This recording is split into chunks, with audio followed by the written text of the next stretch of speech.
Assalamualaikum warahmatullahi wabarakatuh. Sahabat Maliki Sensei di tanah air, berjumpa kembali dengan video pembelajaran bahasa Indonesia.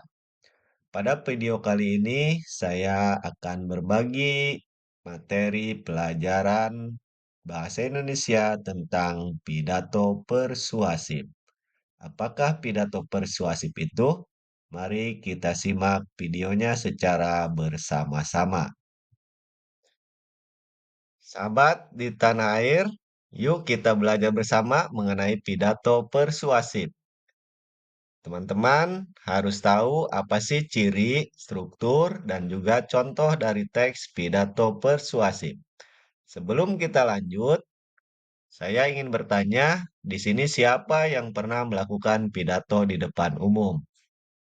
Ya, bagus bagi yang sudah melakukannya. Untuk yang belum pernah melakukan pidato di depan umum, sekarang saatnya kita belajar untuk berpidato di depan umum. Nah, selanjutnya untuk pidato sendiri merupakan kegiatan berbicara di depan umum atau public speaking dengan tujuan untuk menyampaikan pendapat, opini, maupun informasi atau pemberitahuan mengenai suatu topik tertentu. Untuk memperjelas pemahaman teman-teman semua, secara umum pidato terdiri atas 4 jenis, yaitu ada pidato informatif, pidato argumentatif, pidato reaktif, dan pidato persuasif. Nah, dalam video kali ini kita akan membahas secara lebih mendetil mengenai pidato persuasif dulu. Nah, apa sih yang dimaksud dengan pidato persuasif?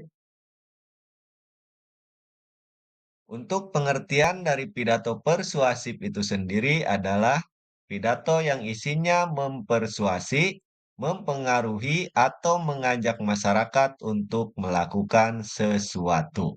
Nah, sesuatu dalam konteks pidato persuasif bisa berupa banyak hal. Di antaranya, ajakan untuk hidup sehat, ajakan untuk ikut serta dalam kegiatan 17 Agustusan, hingga ajakan untuk membeli produk tertentu yang sedang dipromosikan. Nah, tujuannya supaya audiens terbujuk untuk melakukan hal yang diinginkan pembicara dalam sebuah pidato.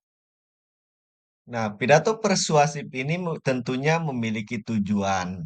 Nah, tujuan utama dari pidato persuasif adalah untuk mendorong masyarakat supaya melakukan suatu hal yang relevan dengan pidato yang disampaikan.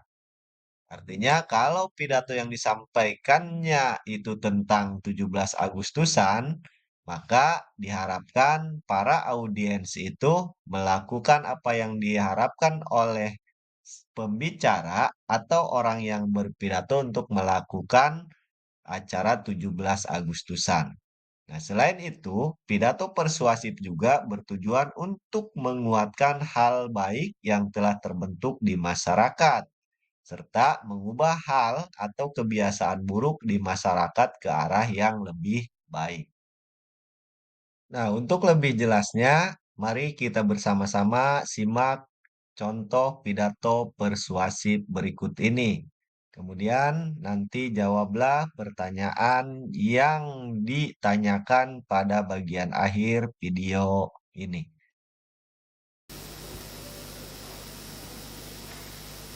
Selanjutnya, kami panggil peserta dengan nomor urut 17, perwakilan dari SMP Negeri 1 Kurun.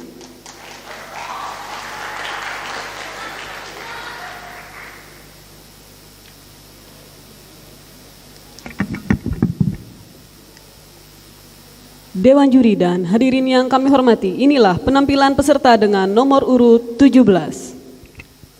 Assalamualaikum warahmatullahi wabarakatuh. Shalom. Salam sejahtera untuk kita semua.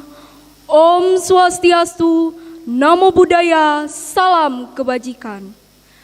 Tabes selamat lingunalatai, sembah sujud karena malempang, adil katalino, bacuramin kasaruga, Basengat, Kajubata, Arus.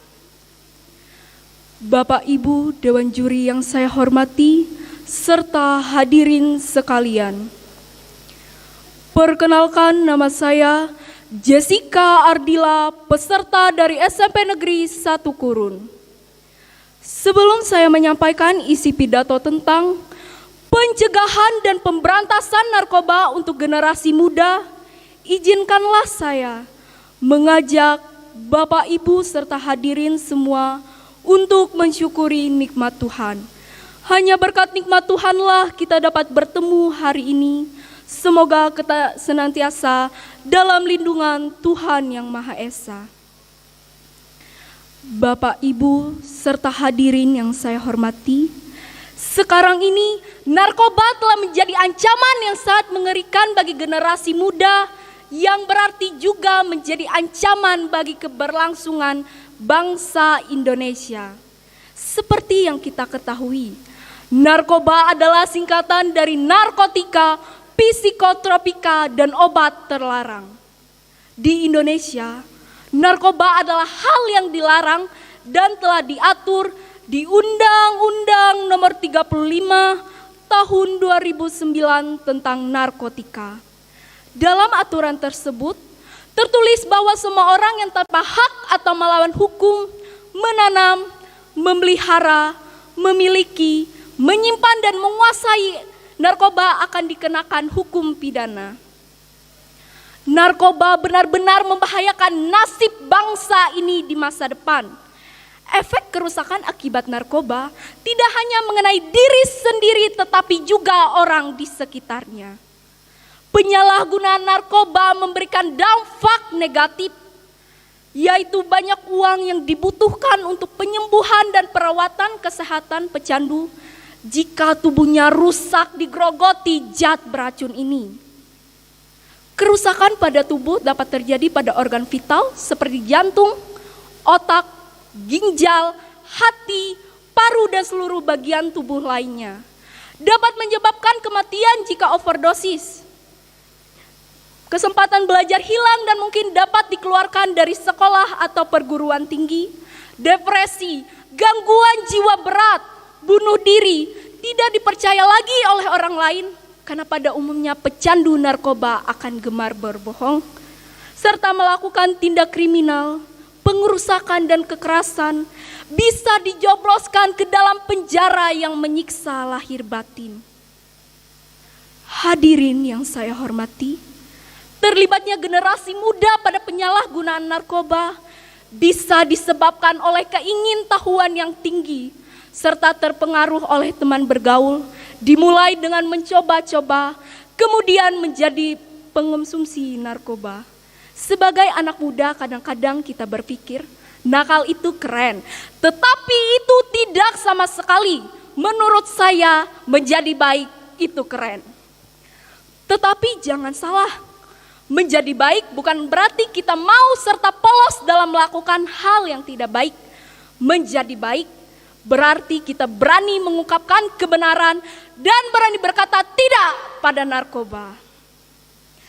Hadirin yang saya hormati, tanda pemerintah kita, khususnya Kabupaten Gunung Mas dalam mewujudkan Gunung Mas bersih dari narkoba, Rabu 8 Juni 2022, Ibu Wakil Bupati Gunung Mas, Eferensia LP Umbing menyampaikan saat menghadiri press release dan pemusnahan barang bukti jenis sabu di halaman Polres Gunung Mas bahwa Kabupaten Gunung Mas sudah membentuk dan pemberantasan peredaran penyalahgunaan narkoba yang disingkat TP4GN, yang mana sebagai ketuanya Bapak Bupati sebagai anggota Forkopimda.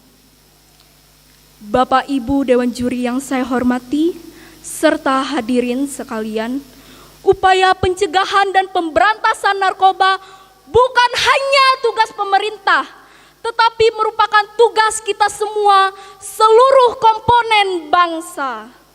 Sebagai generasi muda, upaya yang dapat kita lakukan yaitu dengan cara dari diri sendiri.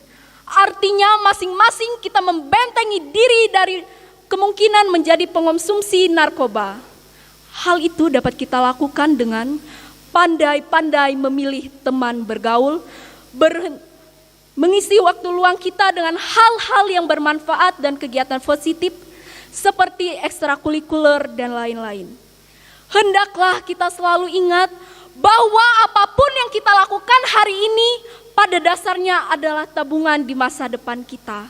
Sebaliknya, keburukan yang kita lakukan hari ini termasuk menjadi pengonsumsi narkoba pada dasarnya menghancurkan masa depan kita sendiri.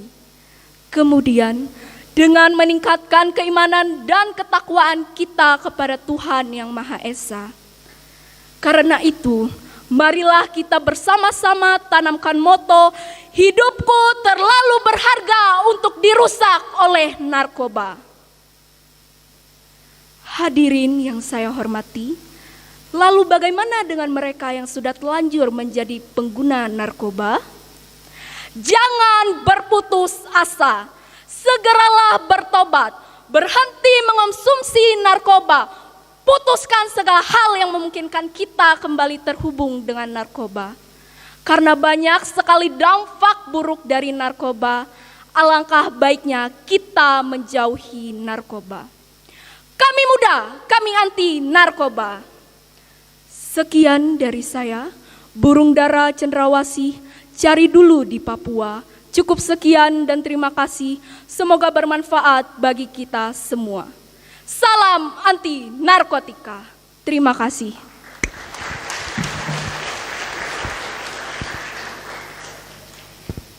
Demikianlah penampilan peserta dengan nomor urut 17.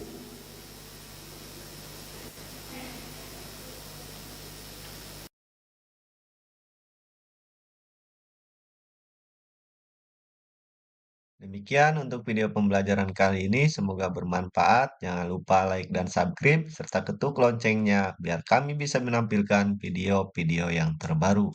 Sampai jumpa di video berikutnya.